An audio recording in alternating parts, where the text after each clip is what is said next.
A new report due out later this week from the National Institute on Early Education Research finds that a number of states are struggling to find ways to improve access to high-quality pre-kindergarten. Tonight, we look at a unique approach taken by a preschool in Seattle, Washington.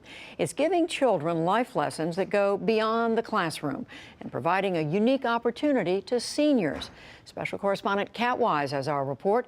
It's part of our Making the Grade series on education that airs every Tuesday.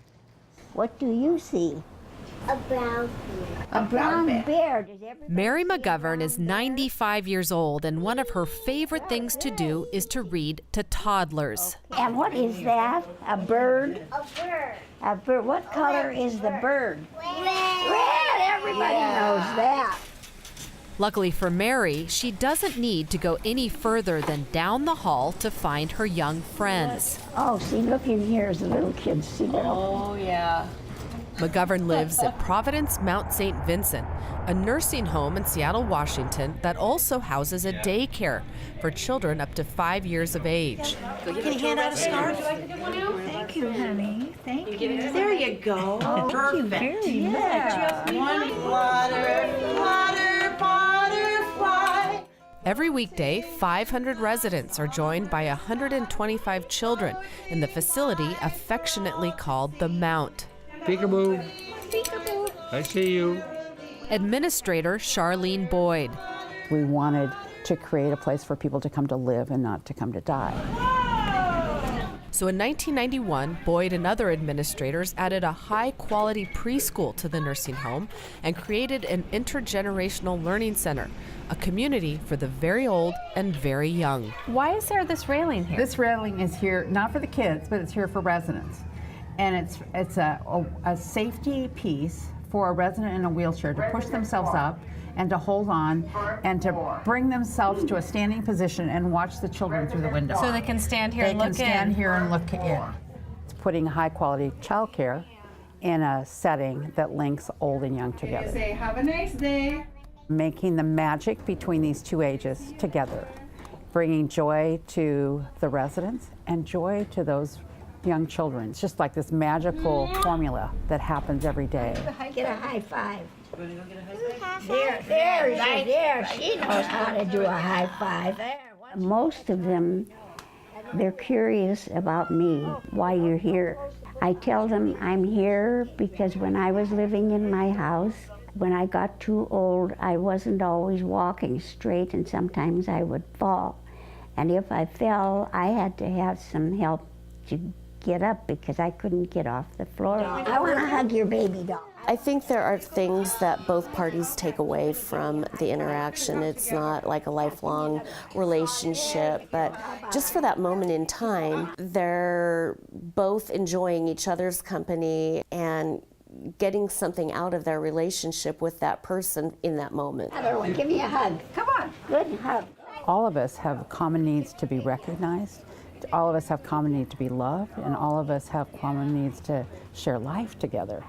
And so these children bring life and vibrancy and normalcy. It's a gift. It's a gift in exposing young families to the positive aspects of aging, and it's a gift of also having children seeing frailty, normalcy, and that's part of that full circle of life. He rocks in treetops all day long, hopping and bopping and singing his song. Intergenerational activities can be spontaneous or planned, like this sing-along. There's 36 visits possible each week. So each classroom, 6 classrooms, has at least 3 visits, up to 6 visits. In my heart. The director of the center, Marie Hoover, says children become comfortable with elderly residents at an early age. Whether they're in a wheelchair or in a walker, or maybe they're hard to understand, or you have to speak louder, it is just about who that individual is and they adjust. The kids just they really don't blink an eye. This is normal. This is just who this resident is. 93-year-old Harriet Thompson joined this sing-along on her way to the dining hall. I usually like to go sit down for a while before dinner, but I heard them singing, so in we went. What do you experience internally when you're around these children? Happiness.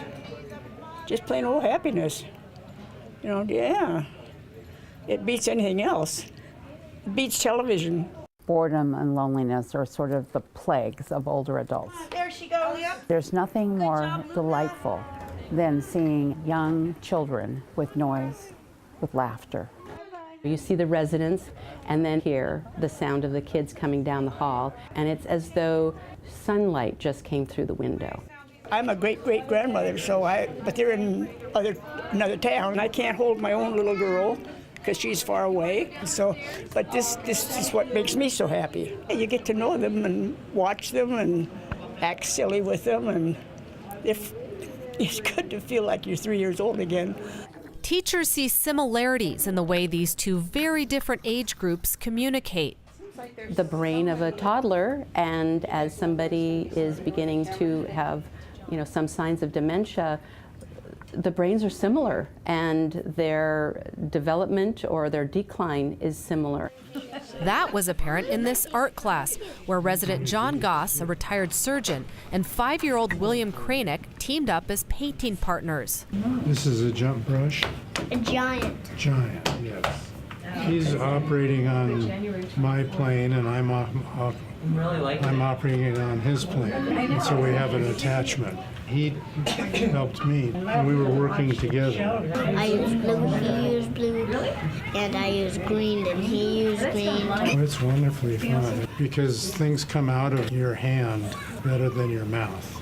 The kids are certainly of that age where there isn't this sense of, oh, that's weird or something to be scared of. And I think that's happening on both sides of the age. What's your name? Annie Carter. Later the same day, William Kranick visited the skilled nursing section of the Mount to help make sandwiches for the homeless. I have 3 sandwiches in bags. Oh, I see.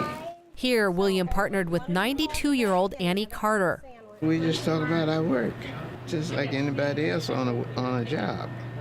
That's our job, so we have to do the right thing. This is Alex.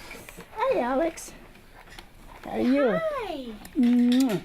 How do the children deal with difficult situations, like a resident that might be declining or even death? How do the children deal with those situations? Developmentally, it's not really something they can conceptualize. Even our oldest kids at 5, kids don't quite get that whole death concept. If the kids bring that up to the teachers, then the teacher's response is going to be, I miss Mary too. What's your favorite memory about what she did? And those are the kinds of things they're going to focus in on, as opposed to somebody died. They just not quite ready to get that concept. The toys. Childcare at the Mount is competitively priced with similar high-quality preschools in the area. Currently, 400 families are on the wait list. Administrators believe the Mount's model can be replicated across the country, and they expect interest to peak this summer when a documentary featuring their work called Present Perfect is released. For the PBS NewsHour, I'm Kat Wise in Seattle.